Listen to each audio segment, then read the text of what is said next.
The Lord सभी को प्रभु में आप सबको मेरी ओर से जय मसीह की। मैं विश्वास करती हूँ आप खुश हो, आप आनंदित हो, आप प्रभु में बहुत उन्नत हो। मैं ऐसा बिलीव करती हूँ कि खुदावन हर रोज हमें उन्नत करते हैं, हर रोज हमें एक एक नई आशा देते हैं परमेश्वर। हालेलुया। तो मेरे भाइयों और बहनों, आज प्रभु की बड़ी हजूरी में, प्रभु की सामर्थ्य प्रेजेंस में आप सबका स्वागत है। और आज का एक बड़ा खास मैसेज मैं फिर से आप लोगों के बीच में लेके आ रही हूँ। मैं आज धीरज के बारे में बताना चाहती हूँ कि धीरज कहाँ तक रखना है हमें। हालेलुया। हमें जो है मतलब धीरज जो है हमें कब तक, कहाँ तक, कैसे रखना है हमें, तो ये जानने की बहुत जरूरत है। कई बार होता है कि हम जब बहुत खुश होते हैं तो एक ऑटोमेटिकली हमारे अंदर एक ऐसी बात आ जाती है, अभी हम संतुष्ट हो जाते हैं उस बात से, खुश हो जाते हैं हम, क्योंकि हम हमारे जीवन में उस समय बहुत आनंद ठहरा होता है। पर जब कभी हमारे जीवन में क्लेश आते हैं, जब कभी हमारे जीवन में दुख आता है, जब कभी हमारे जीवन में मुसीबत आएगी, तो हमारा धीरज वो खत्म होना शुरू हो जाता है। हमारा जो संतुष्टि वाला वो एरिया होता है ना हमारे जीवन में, वो खत्म होना शुरू हो जाता है। ऐसा नहीं होना चाहिए। बाइबल ये बयां करती है, बाइबल कहती है कि आप धीरज कब तक रखोगे, ये आज मैं आपको क्लियर करने वाली हूँ। धरती के ऊपर बहुत सारी चीजें हैं जो हमें कभी कभी हमें दुख मिलता है, कभी कभी सुख मिलता है, कभी कभी परेशानी, कभी कभी खुशी मिल जाती है। बहुत सारे टाइम हमारे हमारे ऐसे चलते हैं। पर आज कलाम क्या आपसे और मेरे से बात करता है, ये समझ लेंगे हम आज। तो प्रभु आपको इस वचन के द्वारा बहुत बड़ी आशीष दे। छोटा सा मैसेज बस, पर मैं विश्वास करती हूँ आपकी जिंदगी में ये फल लेके आएगा। आमीन। हालेलुया। तो चलिए मैसेज को शुरू कर लेते हैं। याकूब की किताब में उसका 5 अध्याय उसकी 7 आयत में लिखा है। याकूब की किताब उसका 5 अध्याय उसकी 7 आयत। क्या लिखा है ये मैं आपके साथ पढ़ती हूँ। अगर आपके पास बाइबल है तो प्लीज अपनी बाइबल को ले लें। जो मेरी बहनें घरों पे मुझे सुन रही हैं, जो मेरे भाई मुझे घरों पे सुन रहे हैं, वो अपनी बाइबल को ले और बाइबल को लेके मेरे साथ एक मन हो जाए। तो आइए पढ़ लेते हैं मैसेज में क्या लिखा है। इसलिए हे भाइयों, प्रभु के आगमन तक धीरज धरो। देखो, किसान पृथ्वी की बहुमूल्य फसल की आशा रखता हुआ प्रथम और अंतिम वर्षा होने तक धीरज धरता है। हालेलुया। सबसे पहला पॉइंट याद क्या रखना है, इसलिए हे भाइयों, प्रभु के आगमन तक, यानी कि जब तक प्रभु आ नहीं जाते हमें लेने के लिए, तब तक हमें क्या करना है, धीरज रखना है। खुशी में नहीं लिखा यहाँ पे, सुख में नहीं लिखा है, यहाँ पे हंसी मजाक में नहीं लिखा है, यहाँ पे लिखा है हर हालात में लिखा है। इसलिए ये भाइयों, प्रभु के आगमन तक धीरज धरो। इसका मतलब हमें हर हालात में धीरज रखने की जरूरत है। हर हालात में अपने आप को कंट्रोल करने की जरूरत है। जब कभी अच्छा टाइम है तो विश्वास बहुत ज्यादा है भाई मुझे प्रभु पे। जब कभी कलेश का टाइम है, जब कभी मुश्किल का टाइम है, मुश्किल घड़ी है, तो विश्वास ही नहीं है मुझे। मेरे साथ ऐसा क्यों किया प्रभु ने, ऐसा कैसे हो गया मेरे साथ, तब ये सवाल आ जाते हैं। पर हम ऐसे नहीं है। हमारे जीवन में प्रभु कैसा बोलते, कैसा होना चाहिए कि आप प्रभु के आगमन तक धीरज रखें, आप प्रभु के आने तक धीरज रखें। जैसे आगे एक एग्जाम्पल दे देता है कलाम, जैसे किसान जो होता है ना, अपनी फसल को जब बोता है, वो उसी समय, मेरे भाई और बहनों ध्यान से सुने, उसी समय वो फसल को काटता नहीं है, वो बोता है उस समय। और जब वो बो देता है तब उसे वेट करना पड़ता है, तब उसे इंतजारी करनी पड़ती है उस फसल को काटने के लिए। और जब वो फसल कटने पे आ जाती, जब उसका टाइम आएगा तभी वो कटी जाएगी, उससे पहले वो काटी नहीं जाएगी।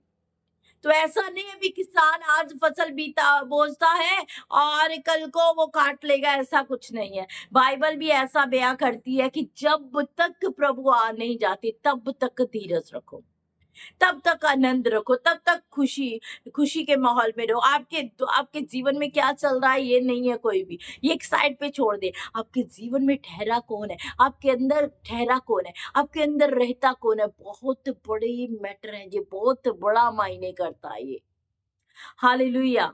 हमें परमेश्वर के उन ब्लेसिंग्स के दिनों में ही नहीं, हम परमेश्वर के जो हमारे जीवन में परमेश्वर की ओर से कलेश आते हैं या टेस्ट आते हैं, हमें उन्हें भी उन टाइम में भी धीरज रखने की जरूरत है। हालेलुया। उस टाइम में भी धीरज रखने की जरूरत है हमें। Praise the Lord.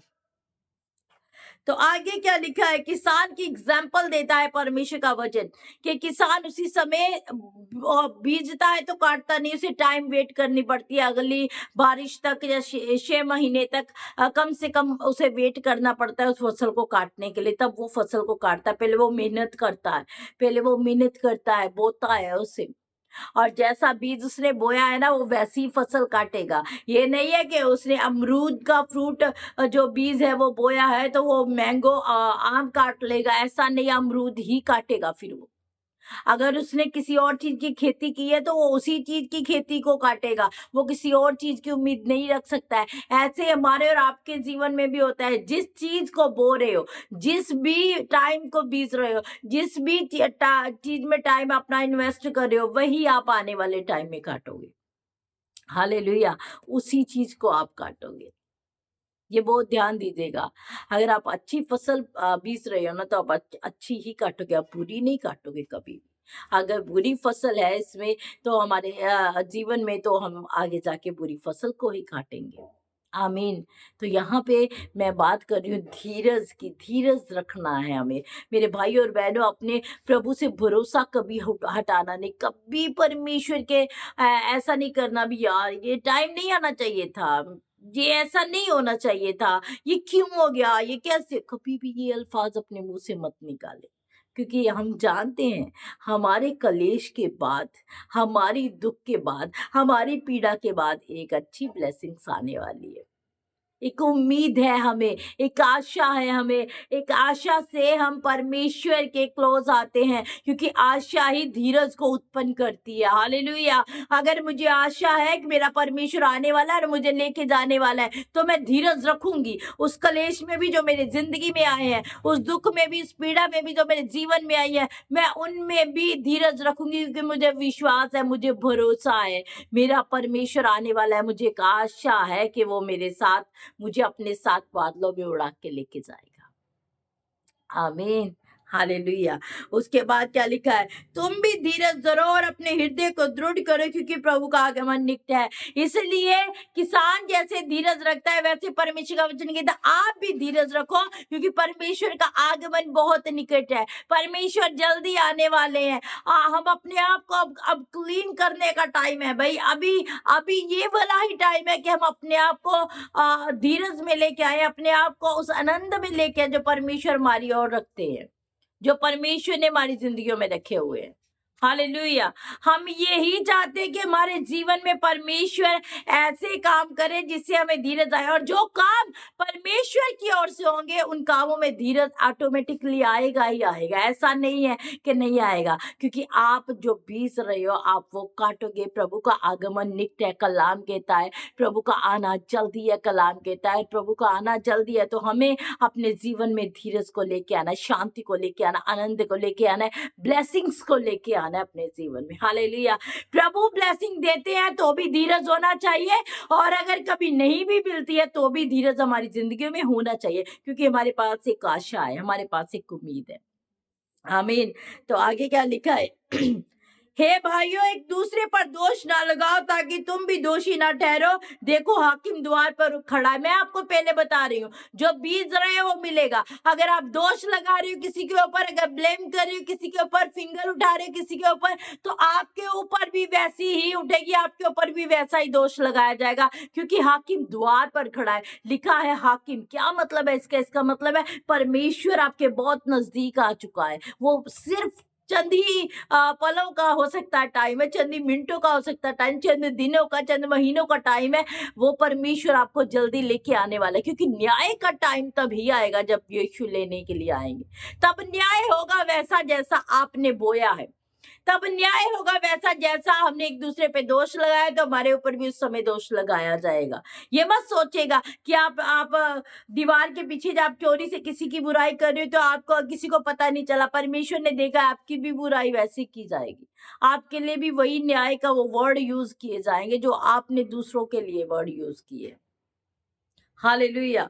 तो आगे क्या लिखा है, हे भाइयों, जिन भविष्यवक्ताओं ने प्रभु के नाम से बातें की, उनके दुख उठाने और धीरज धरने का एक आदर्श मत समझो। अब बाइबल में जितने भी हम लोगों को देखते हैं, प्रभु के दासों को देखते हैं, दासियों को देखते हैं, जितने भी लोगों को देखते हैं, क्या देखते हैं कि उन्होंने बहुत सारे कष्टों को सहन किया, उन्होंने बहुत सारी मुश्किलों को सहन किया, उन्होंने बहुत सारी ऐसी चीजों को सहन किया, फिर जाके उनके जीवन में ब्लेसिंग आई, क्योंकि उन्होंने धीरज रखा। अब्राहम ने रखा, मूसा ने रखा, एस्तर ने रखा। मेरी बहनों, ध्यान से सुनिएगा, एस्तर ने अपने देश को बचाने का कारण बनी है वो औरत, अपने देश को बचाने का। आज हम लोग भी अपने देश को बचाने का, रूहों को बचाने का, बहुत सारे लोगों को बचाने का कारण बन सकते हैं। इसमें कोई बड़ी बात नहीं है। हालेलुया।